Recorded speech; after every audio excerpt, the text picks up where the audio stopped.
Welcome back to my YouTube channel DigiLearner. In today's video lesson, come PowerPoint presentation, we shall discuss about the preamble of the Indian Constitution. The preamble to the Constitution of India is a brief introductory statement that sets out the guiding purpose, principles, and philosophy of the Indian Constitution. The preamble is the philosophy of the Constitution. It is the introducing part. The Constitution of India begins with the preamble. K. Munshi describes the preamble as the horoscope of the Constitution, which lists the basic features of the Constitution. It is the basic philosophy and nature of the Indian state, that is the preamble. In the preamble, we find the philosophy of the Constitution, nature of the Indian states that are discussed in the preamble. It is the soul of the Constitution. The preamble is a jewel set in the Constitution. As originally, the enacted preamble described the state as the sovereign sovereign democratic republic. In 1976, the 42nd Amendment changed this by adding the word socialist and secular to read sovereign, socialist, secular, democratic, and republic. The preamble gives an idea about the following: or the source of the Constitution, the nature of the state, the statement of its objective. These three things is being given in the preamble. Now we shall discuss what the preamble reads.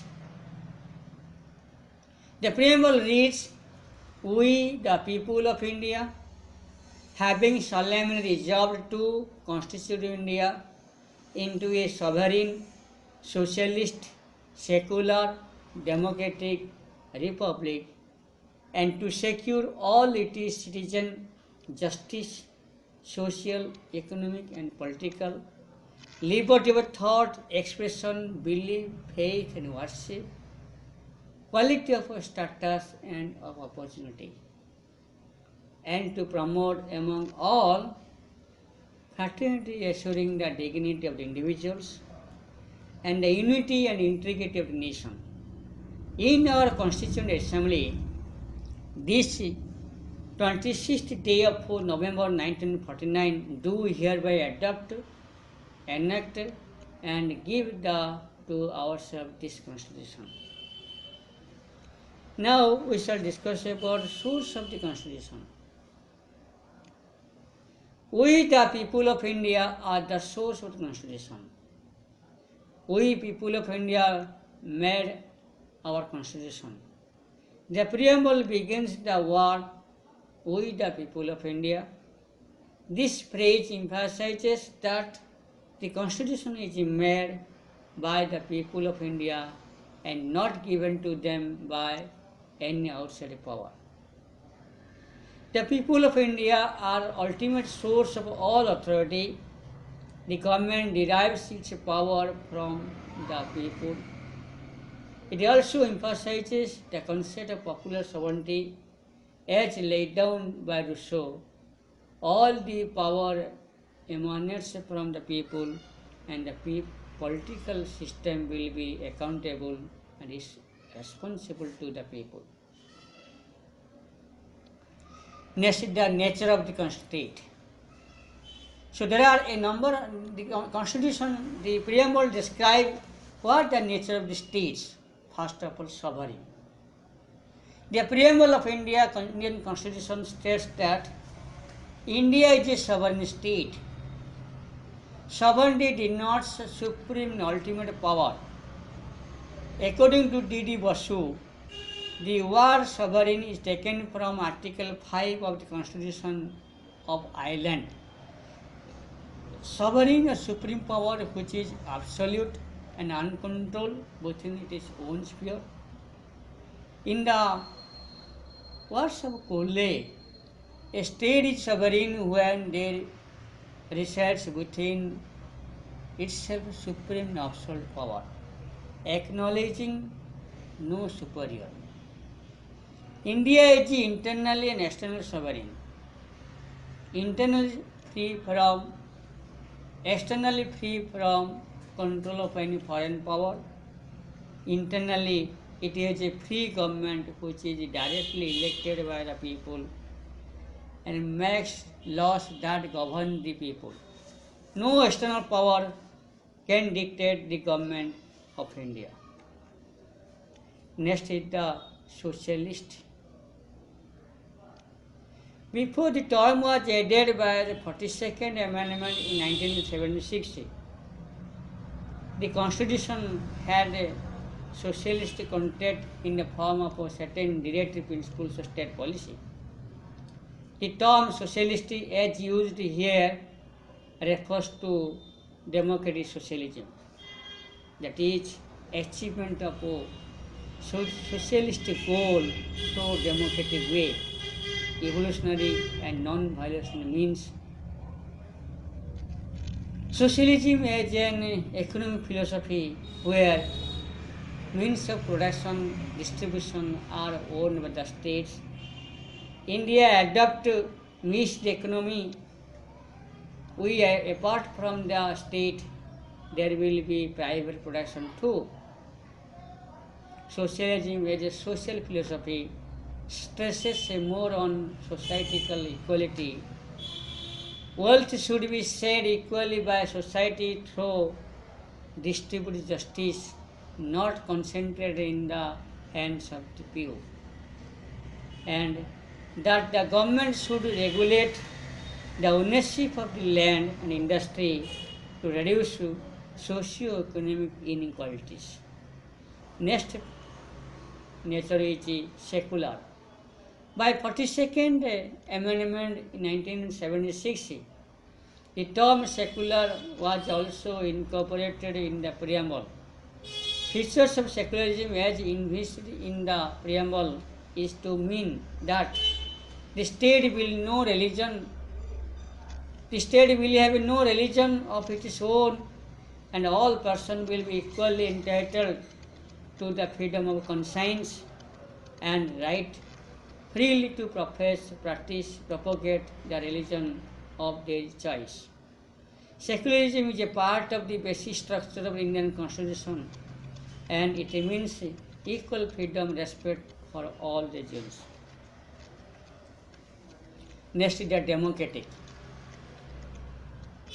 Democratic indicates that the Constitution has established a form of government which gets its authority from the will of the people.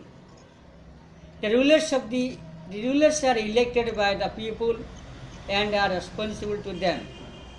The people of India elected government by system of a universal order franchise, popularly known as one person, one vote.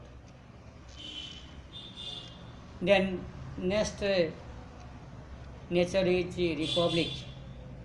In a republican form of government, the head of the state is elected and not a hereditary monarch, as opposed to monarchy, in which the head of the state is appointed on the basis of hereditary basis for a lifetime or until he abdicates from the throne.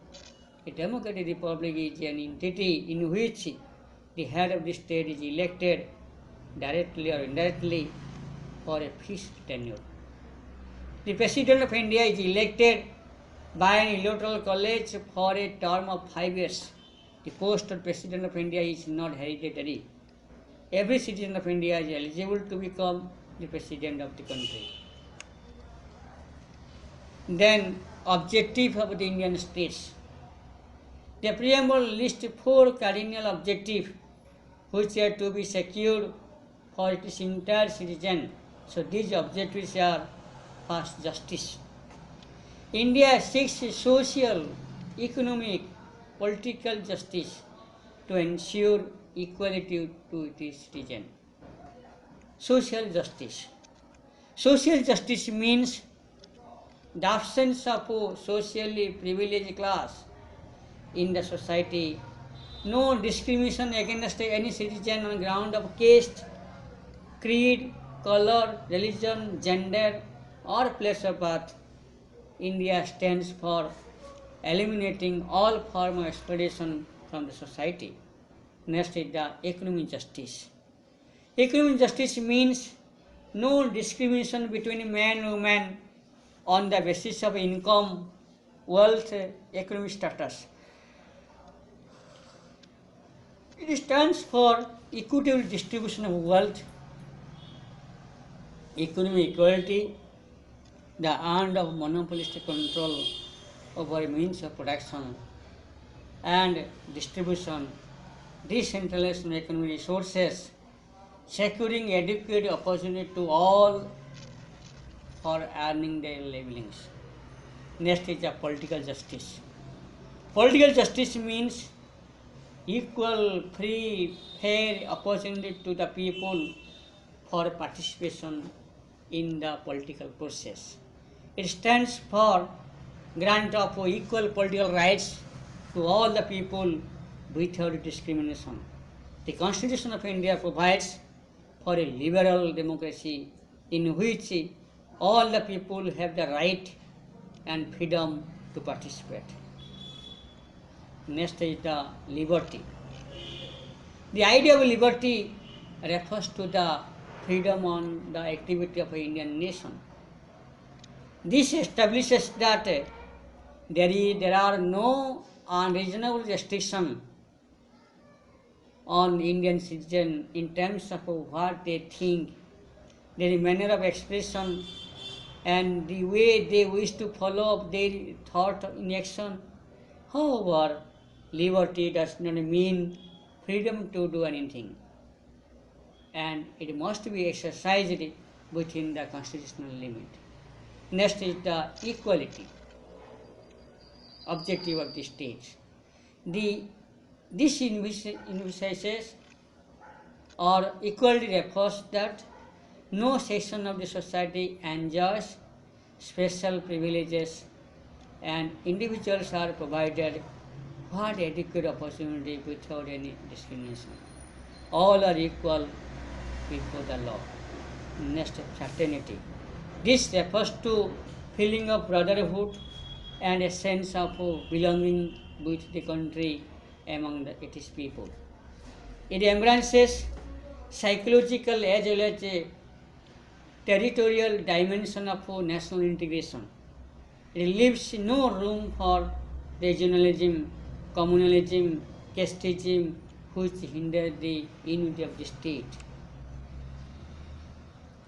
So this is the preamble, and in this chapter I have prepared some important questions,